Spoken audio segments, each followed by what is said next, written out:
Very good morning, dear students. Today we are starting our NTSC topic, the 1857 revolt of 1857 and after.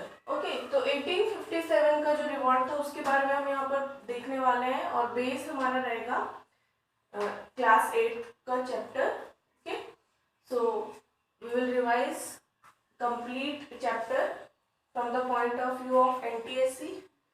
So let's start. So students, let me first introduce you what you are going to study in this chapter. Firstly, the policies and the people. Okay, in this chapter we are starting with why the people of India started against of the Britishers and what was the reasons they are resisting to the Britishers. Then we will see about how Nawabs lost their power, and then we will see the peasants and the Sipais, why the peasants and Sipais were unhappy. These things we will see. After that we will see how a mutiny became a popular rebellion and sometimes some types of reforms done by Britishers. We will also see how revolt took place Meerut to Delhi and the different other centers of revolt and who played main role in these revolts. Then we will see how the company fight back, what was the reaction of the East India Company against these revolts at different places, and then we will see what happened after the revolt. So these things we will study in this topic. So students, let's start. So first subtopic of the chapter is the policies and the people. Now in this topic we will see that the East India Company affected kings, queens, peasants, landlords, tribal soldiers, okay, in different ways. तो ऐसा तो नहीं था किसी एक particular social group को ही क्या कर रहे थे ब्रिटिशर्स अफेक्ट कर रहे थे. उनका जो वर्किंग सिस्टम था that was affecting everyone, the kings, queens, peasants, okay, landlords, tribal soldiers. अगर आप बात करें किंग्स एंड क्वींस की तो eight different places the powers was taken from kings and queens, and peasants were and landlords were affected because high taxes they have to pay. Okay, and tribals and soldiers were also there. So tribals restrictions on the forest produce and all these things. And if you talk about soldiers, so Sipais were also affected. You will see how they were also affected in the next part of the lesson. Now by this we can make clear that not a single group was suffering from the Britishers. Different groups were suffering from Britishers, and when all these groups started suffering, after that they started resisting the policies and went against the actions that harm their interest and go against their sentiments. तो अब Indians जो थे अलग अलग सब groups में जो India के लोग थे वो ब्रिटिशर्स की पॉलिसीज को क्या करने लगे, रेजिस्ट करने लगे, रिफ्यूज करने लगे, मना करने लगे, और वो ऐसे एक्शंस लेने लगे जिसकी वजह से उनके इंटरेस्ट मतलब वो नुकसान में थे या जिसकी वजह से उनके सेंटिमेंट्स, उनकी फीलिंग्स, उनकी भावनाएं जो थी उनके खिलाफ जो चीज़ें थी अब उनको वो रिफ्यूज करने लगे थे ब्रिटिशर्स के एक्शंस को, पॉलिसीज को. ठीक है, आगे हम देखेंगे कि नवाब्स लूज देयर पावर. तो इस टॉपिक में हम देखेंगे कि थोड़ा सा कि कैसे कैसे नवाब जो थे अपने पावर उनकी जाने लगी. तो मिड 19th में क्या होने लगा, जो नवाब्स और राजास थे उनकी पावर डिक्लाइन होने लगी and they lost power. Power के साथ साथ हॉनर जो था, रेस्पेक्ट जो था, उनका फेम जो था, that was also going down. अलग अलग जगह हमने देखा कोर्ट्स में resident incharges were appointed, okay, for administration and all, for handling in all the situation and matters, and freedom of ruler was reduced. जो रूलर्स की फ्रीडम थी वो रिड्यूस कर दी गई. उनकी आर्म्ड फोर्सेस को डिस्बैंड कर दिया गया, मतलब कि वो किसी यूज की नहीं है. The complete control of the armed forces will be in the hands of Britishers, जैसे कि सब्सिडायरी अलायंस में हुआ कि आप अपने फोर्सेस दे दीजिए हमें, हम आपको प्रोटेक्ट करेंगे. ब्रिटिशर्स ने कहा सब्सिडायरी अलायंस के थ्रू, एंड आपको क्या करना पड़ेगा, रूलर्स को कहा यू हैव टू पे for this, and the revenue and territories were taken away. तो देखो क्या होने लगा, नवाब्स राजास की इंपॉर्टेंस मिड 19th सेंचुरी में डिक्लाइन होने लगी, and with this The power and honor were also going from the rulers. Residents were appointed in many courts. Freedom of the rulers was reduced and armed forces were disbanded. मतलब अब वो काम नहीं करेंगे. And their revenue and territories were taken step by step. So these were the things which the rulers were losing. Now, for example, कहीं पर क्या हुआ, many ruling families tried to negotiate with the company to protect their interest, but that was not successful. कुछ जगह पे जो ruling families थी उन्होंने ब्रिटिशर्स के साथ समझौता करने का सोचा, ठीक है, लेकिन ताकि वो क्या कर सके, अपना फायदा बचा सके, अपना इंटरेस्ट बचा सके, लेकिन ऐसा नहीं हो पाया सक्सेसफुल. जैसे कि एग्जांपल हम लेते हैं रानी लक्ष्मीबाई का एंड नाना साहेब का. तो रानी Lakshmibai said that she wanted that her adopted son should be put as the should be considered as the natural heir or should be given kingdom after the death of her husband, but this was not possible because of the policy introduced by that was doctrine of lapse. उसमें क्या था कि जो natural higher है सन, अगर वो है तो that will be the king, otherwise the territory will be annexed by the Britishers. और नेक्स्ट जो है example that was Nana Saheb, the adopted son of Bajirao second.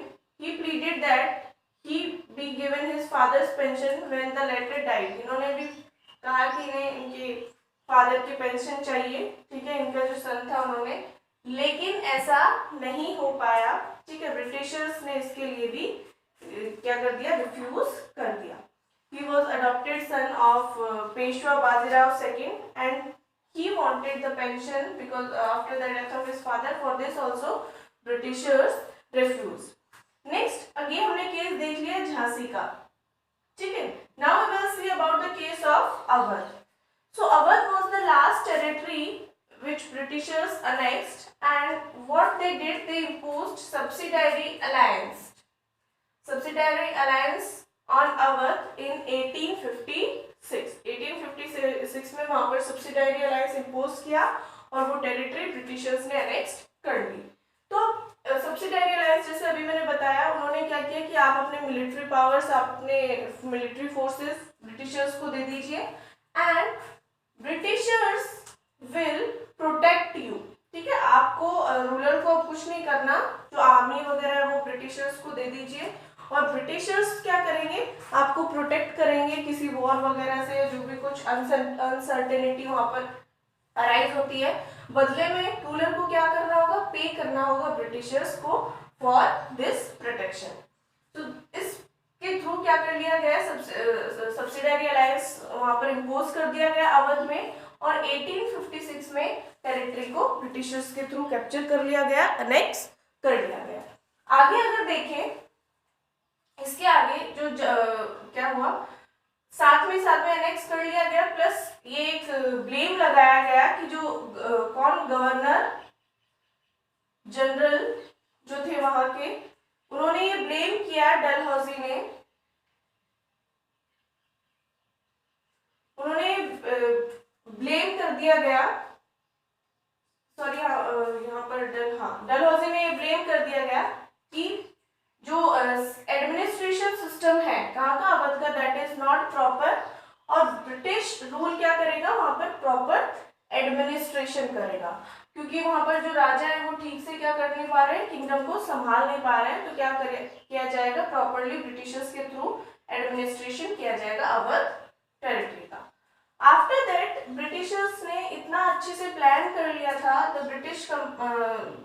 East India company also planned how to bring end to the Mughal dynasty. Mughal dynasty का खात्मा कैसे करना है, तो वो भी उन्होंने बहुत अच्छे प्लानिंग के साथ किया. जैसे कि क्या किया उन्होंने, ब्रिटिशर्स ने name of the Mughal king was removed from the coins minted by the company. Company जो कॉइन्स इशू करने लगी थी, क्योंकि कंपनी के पास बहुत सारे पावर्स मिल गए थे, दीवानी राइट्स वगैरह और कई तरह के पावर्स मिल गए थे. तो कंपनी जो कॉइन्स सब बनाने लगी थी, तो वहां से मुगल किंग्स के नाम जो थे, मिंटेड जो किया जाता था, कमेंटेशन जो कॉइन्स पे किया जाता, वहां से हटा दिए गए, ठीक है. इसके अलावा इन 1849 ये सारे एग्जाम्पल हैं कैसे मुगल रूल को ब्रिटिशर्स ने एक तरह से खत्म करने के बारे में सोचा और किया। 1849 में जो गवर्नर जनरल थे, आई हैव रिटन जीजी हियर, डलहौजी, उन्होंने ये तक अनाउंस कर दिया कि बहादुर शाह जफर की डेथ के बाद उनकी जो फैमिली है वो रेड फोर्ट से कहाँ शिफ्ट हो जाएगी, दिल्ली के किसी दूसरे जगह पे, ये तक अनाउंस कर दिया गया। ये अनाउंस करने का मतलब है लोगों को ये अच्छे से पता लग जाए कि अब जो है मुगल रूलर्स की कोई इंपॉर्टेंस नहीं है भाई, उनको फोर्ट से हटा दिया है, जहाँ वो रह रहे थे वहां से हटा दिया गया है, ताकि जनता को ये क्लियर हो जाए कि अब जो है कंप्लीट रूल किसके हाथ में आ गया, ब्रिटिशर्स के हाथ में आ गया है, and there is no importance of Mughal rulers, so that public can know. So this was done. As you have seen, 1849, Governor General Dalhousie announced that after the death of Bahadur Shah Zafar, the family of the king would be shifted to out of the Red Fort and given another place to reside in Delhi. ये किया गया। और in 1856 में governor general जो Canning थे, he decided that Bahadur Shah Zafar would be the last Mughal ruler, and after his death none of his descendants would be recognized as kings. Canning ने 1856 में ये तक क्लियर कर दिया बिल्कुल कि जो ये बहादुर शाह जफर हैं, he is the last ruler, और इनकी डेथ के बाद कोई भी इनके डिसेंडेंट्स होंगे वो राजा नहीं कहलाएंगे, राजा नहीं बनेंगे, वो क्या कहलाएंगे, simply they will be said as princes. As we know that comparatively the powers of prince are less than the powers of king. So ये इन्होंने announce कर दिया गया। So what we have seen from this, that Britishers step by step started such policies and such announcement by which we can see that how they planned for ending the Mughal rule or ending the rule of Mughal dynasty. हमने अभी तक क्या पढ़ा है, हमने अभी तक starting में ये पढ़ा है कि ब्रिटिशर्स की जो पॉलिसीज थी, अनाउंसमेंट्स थी, एक्शंस थे, उनसे सिर्फ एक ग्रुप अफेक्टेड नहीं था, many groups were affected. Okay, some groups were peasants, queens, landlords, kings, tribals and soldiers. After that we have seen how Mughal rule lose their powers. तो स्टार्टिंग में हमने देखा कि जनरल वे में क्या क्या रीजंस थे, कैसे कैसे मुगल्स की पावर जो थी reduce होती गई। After that we have seen that some ruling families also struggled or negotiated with the Britishers for protecting their interests, but they were not successful. We have seen the example of Rani Lakshmi Bai, where because of the doctrine of lapse she was not able to give kingdom to his son, and Nana Sahib was the son of Bajirao Peshwa, and because of this he was not given pension after his father's death. After that we have seen the example of Awadh, that how due to the subsidiary alliance the Awadh was annexed by the Britishers, and blames were put that it was misgoverned, not properly governed, and Britishers were properly governed the Awadh. This was there. And next we have seen the announcement that Mughal dynasty should be ended in proper way. So various steps were taken, like the Mughal king was removed from the name of Mughal kings was removed from the appointed by the Britishers. After that in 1849 Governor General Dalhousie announced that after the death of Bahadur Shah Zafar his family will be shifted from Red Fort to any other place in Delhi to reside. Then in 1856 Canning ने तो ये तक बोल दिया कि जो Bahadur Shah Zafar will be the last Mughal ruler, and after his death none of his descendants would be said or recognized as king. They will be only said as what? Princes. Now our next subtopic is this,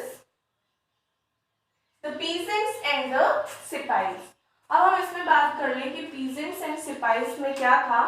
तो जो peasants थे, okay, and sipais, how they were affected, we will see in this.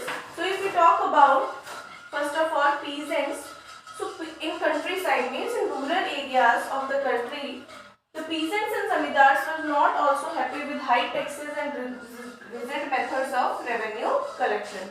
बहुत सारे अलग अलग methods थे revenue collections के, जैसे रोटवारी सिस्टम, परमानेंट सेटलमेंट, ओके। तो इनकी वजह से महलवारी सिस्टम, तो इनकी वजह से जो पीजेंट्स थे, जमींदार थे, वो भी खुश नहीं थे, because they were forced to pay high taxes, बहुत हाई टैक्सेस चार्ज किए जाते थे। एंड रिजिड मेथड पे करना है तो करना ही है। कोई अगर मान लो कोई दिक्कत हो गई, ठीक है, किसी फार्मर को, किसी पीजेंट को कोई परेशानी हो गई, किसी कोई घर में बीमार हो गया कोई रीजन से, तो भी उसके लिए कोई रिलैक्सेशन नहीं था किसी तरह का, रिजिड था, मतलब पे करना ही पड़ेगा, सच कंडीशंस वर देयर। और बहुत ही ब्रूटली उनको मारा पीटा जाता था, पनिश किया जाता था। तो for all these things the peasants and zamindars were not happy and many fail to pay back their loans. और कई बार ऐसा होता था कि कुछ पीजेंट्स फेल हो जाते थे, लोन नहीं दे पाते थे, मनी लेंडर्स को लौटा नहीं पाते थे, तो उनकी लैंड जो उन्होंने सदियों से, ठीक है, जनरेशन से जिस लैंड को उन्होंने यूज किया है फॉर फार्मिंग, टिल्ट किया है, ठीक है, सोइंग वगैरह ये सारी प्लॉइंग की, उस लैंड को क्या कर लिया जाता था, ले लिया जाता था, वो लैंड उनके पास नहीं रहती थी। So these were the things because of which peasants were unhappy. And if we talk about the Indian सिपाहीज, जो सिपाहीज थे, इंडियन सिपाहीज के जो ब्रिटिशर्स के यहाँ काम करते थे एज सोल्जर्स, तो ये भी दुखी थे। Why these were unhappy? ठीक है, इनको क्या प्रॉब्लम थी?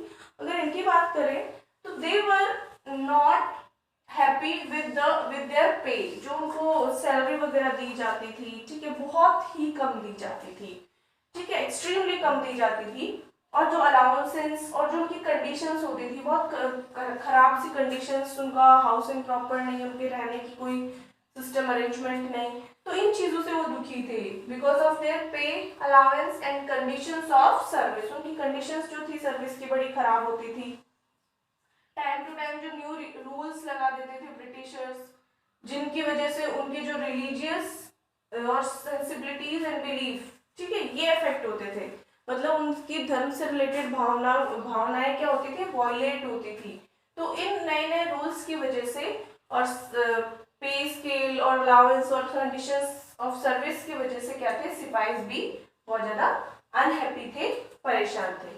अब इसके बाद हम थोड़ा सा इसमें एग्जाम्पल देखेंगे कि उस टाइम में, ड्यूरिंग दैट टाइम क्या था कि अगर कोई सी क्रॉस करके और लड़ाई के लिए जाता था, ठीक है, या फिर किसी और पर्पस के लिए जाता था, तो उसको ये माना जाता था कि वो अपना कास्ट और रिलीजन क्या है, खो देगा, ठीक है, यानी एक तरह से अगर हिंदी में टर्म यूज करें तो उसका क्या हो जाएगा, धर्म भ्रष्ट हो जाएगा, ठीक है। तो ये ऐसा माना जाता था, ये बिलीव था उस टाइम पे, बहुत लोग ये कंट्री में मानते थे अगर कोई सी क्रॉस करके कहीं जा रहा है तो वो क्या कर रहा है, अपना रिलीजन और कास्ट क्या है, लूज करके आ रहा है। दिस वाज द थिंकिंग और belief people were having in the country. So अब क्या हुआ, 1824 में इन सोल्जर्स को, इन इंडियन सिपाहीज को क्या बोला गया है कि to go to Burma by sea route to fight for the company. अब इन इंडियन सिपाहीज को 1824 में ब्रिटिशर्स के थ्रू कहा गया, ऑर्डर किया गया कि आपको क्या करना है, you have to go to Burma by sea route and then you have to fight for the Britishers, ठीक है। अब इसके लिए जो सिपाहीज थे उन्होंने क्या कर दिया, रिफ्यूज कर दिया टू फॉलो द ऑर्डर। अब ये जो order British east India company ने इंडियन सिपाहीज को दिया कि आप जाइए बर्मा में और हमारी तरफ से लड़िए सी रूट क्रॉस करके, तो इसके लिए मना कर दिया। और यहाँ तक कि उन्होंने ये कहा कि we will go by land route, हम लैंड रूट के थ्रू चले जाएंगे बट हम सी रूट के थ्रू नहीं जाएंगे। Sipahis said like this, but for this these sipahis were severely punished. इन सिपाहीज को सिवियरली पनिश किया गया ब्रिटिशर्स के through. And since the issue did not die down, और ये इशू जो था, ये मैटर था, यहाँ पर खत्म नहीं हुआ। 1856 में कंपनी ने एक नया लॉ पास किया which stated that every new person who took up employment in the company's army had to agree to serve overseas if required। ये इशू इतना ही यहाँ पर रुका नहीं, यहाँ पर स्टॉप नहीं हुआ। 1856 में एक नया लॉ आया ब्रिटिशर्स के थ्रू, और उसमें ये क्लियरली स्टेट कर दिया गया कि जो भी कोई अब एम्प्लॉयमेंट लेगा, काम लेगा कंपनी की आर्मी में, ब्रिटिश ईस्ट इंडिया कंपनी की आर्मी में, उसको क्या करना पड़ेगा, जरूरत पड़ने पर बाहर जाकर भी लड़ाई करनी पड़ेगी, ओवरसीज जाकर भी, मतलब सी रूट के थ्रू क्रॉस करके भी जाकर भी लड़ाई करनी पड़ेगी। तो दिस वाज द थिंग और law stated after the Indian sipahis refuse to go to Burma through sea route, तो एक नया लॉ ही बन गया, ठीक है। After this we will also see that sipahis also reacted to what was happening in the country side. Country side में जो लोगों पर अत्याचार होता था, ठीक है, रॉन्ग तरीके से ट्रीट किया जाता था, एक्सप्लॉयटेशन उनका करती थी ब्रिटिश ईस्ट इंडिया कंपनी, इसके खिलाफ भी वो रिएक्ट किया था अलग अलग जगह। Many of them were peasants and had families living in the village, क्योंकि कई सारे तो ऐसे लोग थे जो पीजेंट्स ही थे और जो काम के सिलसिले में ब्रिटिश आर्मी को ज्वाइन कर चुके थे, क्योंकि उनकी फैमिलीज कहाँ रहती थी, विलेजेस में रहती थी। And so the anger of peasants quickly spread among the sipahis. अब जो पीजेंट्स ग्रुप्स थे, as we have seen that many जो the sipahis families were living in the villages, तो कहीं ना कहीं ये क्या थे, कनेक्टेड थे अपनी फैमिलीज से। Obviously the person will be connected to his or her family, तो उनकी फैमिलीज के साथ जब इतना कुछ गलत हो रहा था तो ये दूर नहीं थे, कौन, जो सिपाहीज थे, because many of were such peasants, जिनकी फैमिली क्या थी, गांव में पीजेंट्स थी, उनका इस तरह का काम कर रही थी। तो एक तरह से दोनों ग्रुप्स मिल गए and anger quickly spread among the sipahis and the peasants. Now we will talk about the fourth subtopic. First subtopic was this, then this, and then this. Now a small subtopic is there, responses to reforms. अब इसमें हम छोटा सा है ये topic, इसलिए हम इसको पढ़ेंगे। तो इसमें क्या है, नेक्स्ट इसके आगे का जो भी पार्ट है वो आपको नेक्स्ट वीडियो में पढ़ाया जाएगा। तो responses to reforms, responses to reforms में क्या है बेटा, इसमें आपको ये बताया जाएगा, दो इसमें खास बातें हैं, वही आपको याद रखनी है मेनली, कि जो रिफॉर्म्स करना चाहा ब्रिटिश ईस्ट इंडिया कंपनी ने, क्योंकि सीधी सी बात है, वो हम इंडियंस को बेवकूफ़ समझते थे, वो ये समझते थे इनको कुछ नहीं आता है, हमें इन लोगों का क्या कर सकते हैं, थोड़ा बहुत इम्प्रूवमेंट या डेवलपमेंट करते हैं। They were having such kind of mentality, वो हमें बहुत ज़्यादा बैकवर्ड मानते थे, ठीक है, हर तरह से, इकोनॉमिकली, कल्चरली, ठीक है, हर तरह से वो हमें बैकवर्ड मानते थे। सो क्या रिस्पॉन्स रहा उन तरह के रिफॉर्म्स का, वो हम इसमें देखेंगे। तो Britishers believe that Indian society had to be reformed. Britishers में मानते थे कि इंडियन सोसाइटी जो है यहाँ पर, इनको क्या करना है, रिफॉर्म करना है, इसमें बहुत सारे चेंजेस लेकर आने हैं। सो लॉज जो थे, कुछ अच्छे लॉज भी पास किए गए, ठीक है, कुछ थोड़े खराब लॉज भी पास किए गए। तो लॉज कैसे कैसे पास किए गए, जैसे कि प्रैक्टिस ऑफ सती को स्टॉप करने का लॉ बनाया गया, then encourage the remarriages of widows, इस तरह के लॉज बनाए गए जो कि काफ़ी अच्छे रहे, जैसे कि stopping the Sati practice, and the next one was encouraging remarriage of widows. इनके लिए जो लॉज बनाए गए दोज वर गुड। उसके बाद में इंग्लिश एजुकेशन को, लैंग्वेज को, एजुकेशन को बहुत ही अच्छे तरीके से प्रमोट किया गया, ठीक है। इसमें आपने अगर याद हो तो 8th क्लास में पढ़ा था, Anglicist were there, okay, orientalist were there. तो ओरिएंटलिस्ट वो थे जो लोकल वर्नाकुलर लैंग्वेज में एजुकेशन को इम्पोर्टेंस दे रहे थे, और Anglicist were the people who are giving importance for English should be the teaching method or method of instruction or the language of instruction, okay. तो इंग्लिश एजुकेशन को इन्होंने actively promote किया, ये कुछ अच्छी चीज़ें हैं, ओके। जैसे कि इंग्लिश लैंग्वेज को अच्छे से प्रमोट किया उन्होंने बहुत एक्टिवली, प्रैक्टिस ऑफ सती को उन्होंने लॉ बनाया उसके लिए, और रिमैरेज, विडो रिमैरेज के लिए लॉ बनाया। And other than these in 1830, इसके अलावा 1830 में क्रिश्चियन मिशनरीज को प्रॉपरली फंक्शन करने के लिए अच्छी खासी फ्रीडम दी गई, किसके through, British east India company के थ्रू। एंड उनको यहाँ तक कि लैंड और प्रॉपर्टी तक भी दी गई। क्रिश्चियन मिशनरीज मतलब क्रिश्चियन धर्म से के प्रचार वगैरह के लिए जो संस्थाएं होती है, जैसे कि बहुत जगह चर्च वगैरह होते हैं, स्कूल्स वगैरह होती हैं, ठीक है, ये कहीं ना कहीं इनडायरेक्टली करते हैं for what they want to show that their religion is much superior. तो धीरे धीरे ये सारी चीज़ें वहाँ पर स्टैब्लिश हुई। 1830 में कंपनी ने, listen carefully, two things are more important in this topic. 1830 में ब्रिटिशर्स ने अलाउ कर दिया क्रिश्चियन मिशनरीज को प्रॉपरली फंक्शन करने के लिए फ्रीली कंट्री में, and even own land and property. उनको क्या मिल गई, लैंड और प्रॉपर्टी और मिल गई अपने नाम पर, और वो आराम से वहाँ सेटअप हो सकते हैं और काम कर सकते हैं। एंड इन 1850, इतना ही नहीं, 1830 में उनको स्टेबिलिटी मिली एक तरह से, और 1850 में एक नया लॉ पास किया गया to make conversion to Christianity easier. 1850 में तो बहुत अच्छा लॉ बन गया जिसमें क्या हो सकता था, कन्वर्जन हो सकता था क्रिश्चियन, जो क्रिश्चियनिटी में, यानी जो इंसान कन्वर्ट होना चाहता है क्रिश्चियन रिलीजन में, उसके लिए बहुत ईजियर प्रोसेसेस कर दिए गए, ठीक है। And this law allowed an Indian who had converted to Christianity to inherit the property of his ancestors. और इतना ही नहीं, ये तक कर दिया गया इस लॉ के तहत कि जो भी कोई इंडियन है वो कन्वर्ट होगा क्रिश्चियनिटी में, तो उसको प्रॉपर्टी जो है वो इनहेरिट कर लेगा एंसेस्टर्स की। ये तक अलाउ कर दिया कि जो भी कोई इंडियन है वो कन्वर्ट होगा क्रिश्चियनिटी में, उसको ये राइट तक मिल गया कि वो अपने जो प्रॉपर्टी है वो एंसेस्टर्स की, उसको भी इनहेरिट कर सकता है, उनको उसको भी ले सकता है। और many Indians began to feel that Britishers were destroying their religion. कुछ इंडियंस ऐसे भी थे जिनको ये बहुत गलत लग रहा था कि वो क्या कर रहे हैं कि इंडियन जो रिलीजन है, हिंदू, जो उसको खराब कर रहे हैं, डिस्ट्रॉय कर रहे हैं।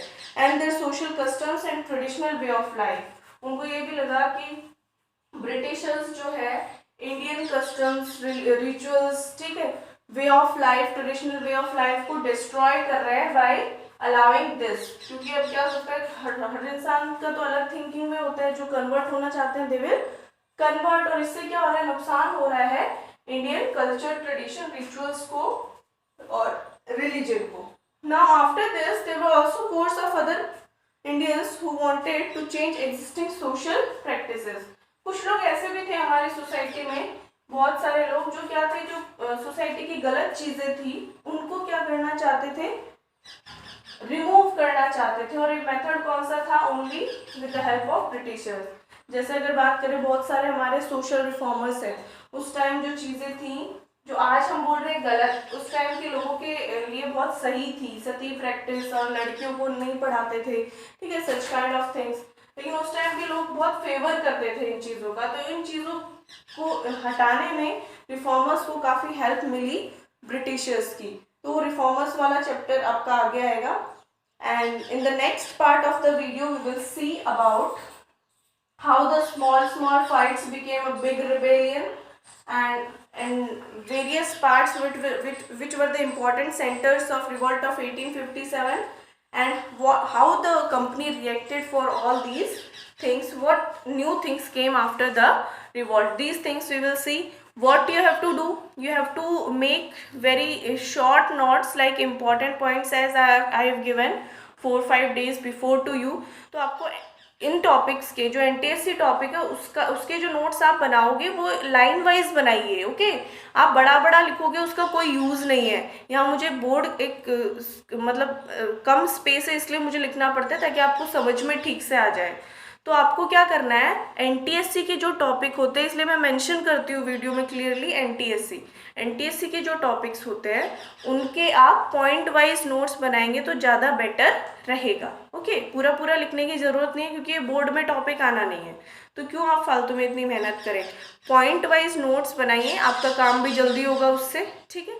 Other than this what you have to do, जो आपका टॉपिक बोर्ड का है, ठीक है, मैं कभी उसमें एनटीएससी नहीं लिखती हूँ, तो उस टॉपिक में आपको, जैसे मैं क्लास में नोट्स बनवाती हूँ उस तरीके से काम करना है, 3 मार्क्स के अकॉर्डिंग या 5 मार्क्स के अकॉर्डिंग। उसमें तो मैं डायरेक्टली आपको क्वेश्चंस दे देती हूँ, नोट्स बनवाती ही नहीं हूँ, ठीक है। फिर भी आपको ध्यान रखना है कि एनटीएससी टॉपिक में आप क्या करो, आप पॉइंट वाइज या लाइन वाइज नोट्स बनाइए, ठीक है। बड़ा बड़ा लिखने का कोई सेंस नहीं है। जितना टॉपिक आपको पढ़ा दिया है उससे रिलेटेड आप पॉइंट वाइज नोट्स बना लिए, ईयर से रिलेटेड। जैसे एग्जांपल अगर मैं दूँ, आप क्या इसमें बना सकते हो, इसमें आप ये बना सकते हो कि 1856 में क्या किया गया, सब्सिडायरी अलायंस इम्पोज किया गया अवध पे, ठीक है। उसके बाद 1856 में क्या हुआ, 1849 में क्या हुआ, 1830 में क्या हुआ, 1850 में क्या हुआ, ठीक है। इस तरीके से आप नोट्स बनाइए। प्लस में आपको पता होना चाहिए कि ये इससे पहले का टॉपिक क्या है। जैसे आप ये बताओगे मिड 19th सेंचुरी में पावर्स लूज हो गए, किसके, नवाब्स और राजास के, तो उसके साथ में थोड़ा थोड़ा वन वर्ड तरीके से लिख लीजिए। फ्रीडम चली गई, उसके अलावा आर्म्स फोर्सेस डिसबैंड कर लिए गए, रेवेन्यू टेरिटरीज ले ली गई, ठीक है। इस तरीके से आप नोट्स बनाएंगे, आपका काम बहुत जल्दी होगा और वो बाद में पढ़ने के लिए भी बहुत अच्छा रहेगा। Thank you.